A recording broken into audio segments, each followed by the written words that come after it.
Hello, friends, enemies, and those still under review. Welcome, or welcome back to El Chats, where I chat about things that I'm a fan of. This week, we're going to be talking about video games.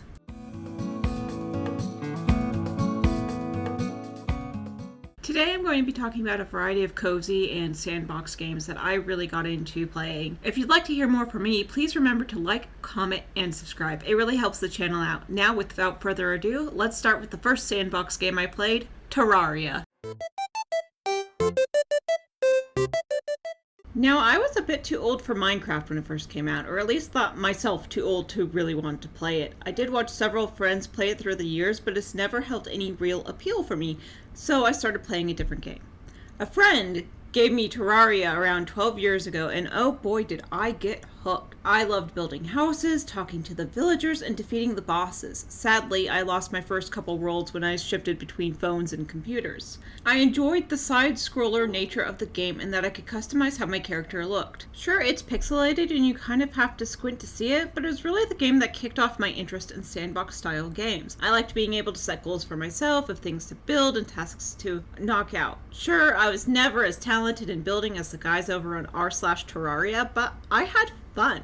That's really what matters when playing building games like this. When replaying the game to record some gameplay, I was reminded how the character moves kind of slowly.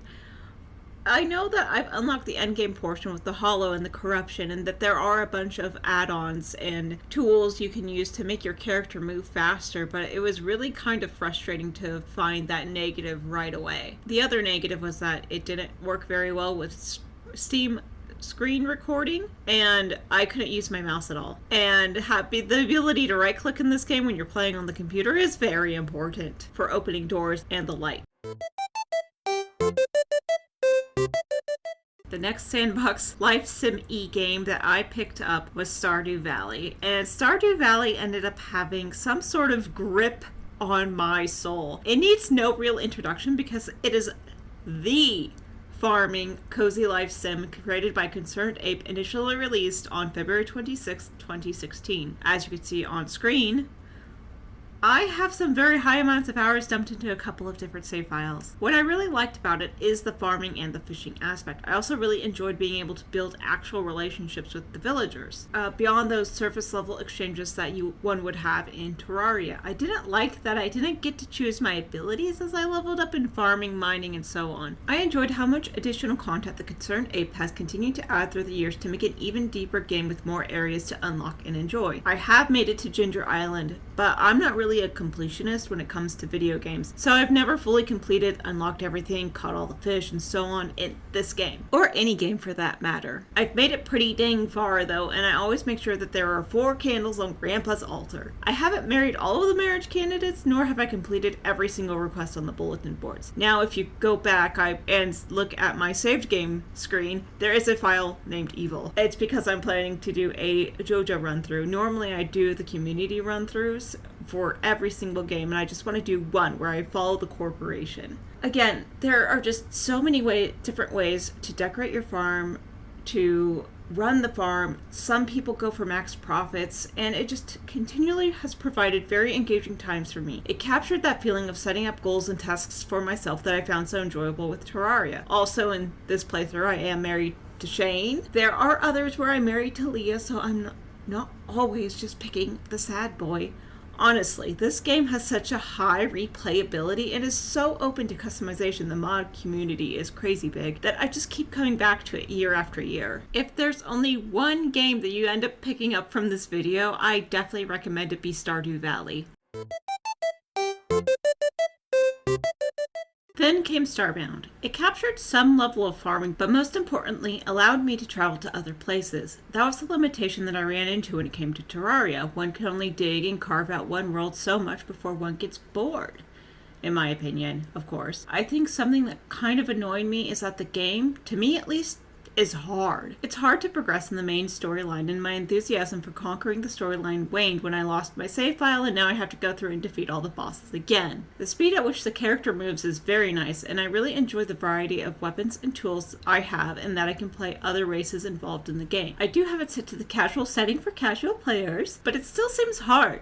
Maybe that's a skill issue. It can still be fun. I rather enjoy the weather effects and having to find the components to upgrade my equipment and how well developed a lot of buildings can be in the other worlds. I've often taken over the houses left behind by other species just because it's better than what I had built. The storyline is interesting. You're trying to save the universe from falling into darkness by recovering artifacts from each of the major races. But I just can't quite get over how difficult it can be to play it. It also has some heavier survivalist aspects like having to eat, but that is not in the casual game setting which I play. However, you do have to manage your inventory and make sure that food is just not sitting there rotting in your pack, which is an issue that I've had in the game, is that my food has just decayed and become spoiled. I like that you can have pets, even though they aren't exactly the most useful when it comes to playing this game. And there is still a bunch of mining and stuff that you can do. There's still so much that can be done in this game to really just explore and play around in it. While Starbound isn't exactly a favorite game of mine, I still recommend it for someone who's looking for Terraria, but in space.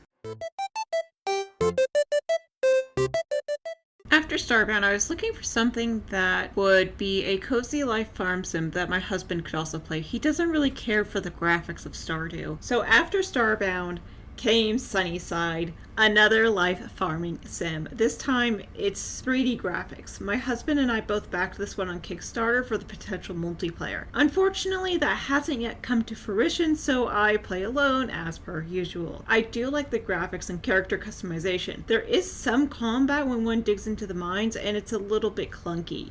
I also like that the skill tree is interactive, though I don't like having to have the materials or goods, like having this many tomatoes to level up my farming skill. It can be a bit too realistic, such as I've mentioned, I've never actually successfully grown tomatoes in this game because I have to plant the plant at the end of spring so that it's mature by summer so I can then start harvesting tomatoes, but it won't let me plant it in summer to grow tomatoes, so I have to balance the timing of that. I like that the animals are relatively easy to take care of. I don't have to worry about them getting sick or eaten by wild animals. Also, some of the finished products in-game take multiple in-game days to produce. There is one thing that has been brewing, because you can make sake in the game using one of the machines. It's still got 18 days left on the finished product. I understand staggering it out, but it already takes a lot of resources to build the machine to make the product to begin with. Something that is a bug, and certainly not a feature, is that when one crashes their bike or scooter, the character model just straight ragdolls it and you will fly halfway across the map. I love it. It is so funny to watch your character just rocket off into the sky. The map is reasonably big, and one can buy additional plots of land as they level up, so there are still incentives to leveling up. The robot that's following my character around is actually implied to be from the past and implied to be an official protector of the mines and of the human race. I haven't quite gotten through the full story yet, but one does have to be on top of their food, health, and stamina. If you're looking for 3D Stardew, this is one to try. It is a bit rough, and it was very ambitious as a first game for the studio that made it, Rainy Games, but it is generally very easy to pick up and helpfully includes an icon for which button does what.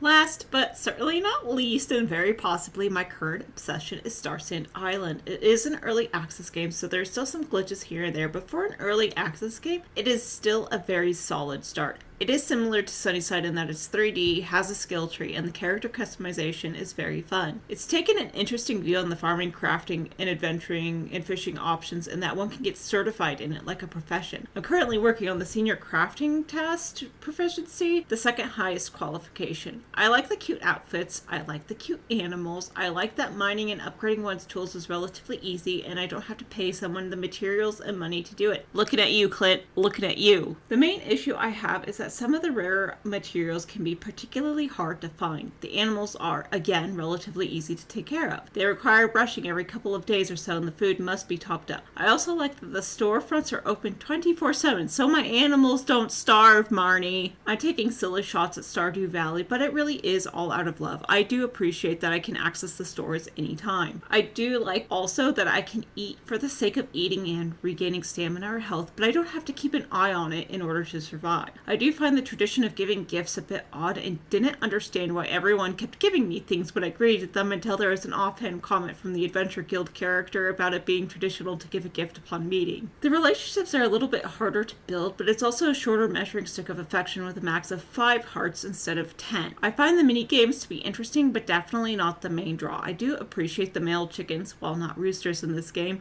don't lay eggs. So that's a touch of realism I really enjoy.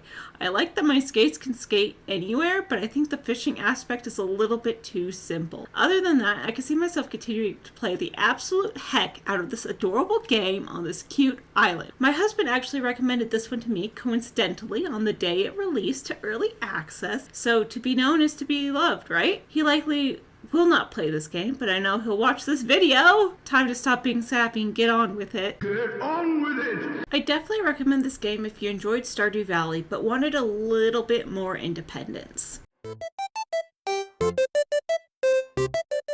There are a few other games I'd like to mention here as honorable mentions. These are games that I played a lot of, but I didn't feel quite fit into the progression of games as I played them. These games include Spirit Tea, a bathhouse for spirits management game. Traveler's Rest, where what you do is you manage a tavern. There is a magic aspect and crafting levels too. Graveyard Keeper, where you manage a graveyard and restaurant.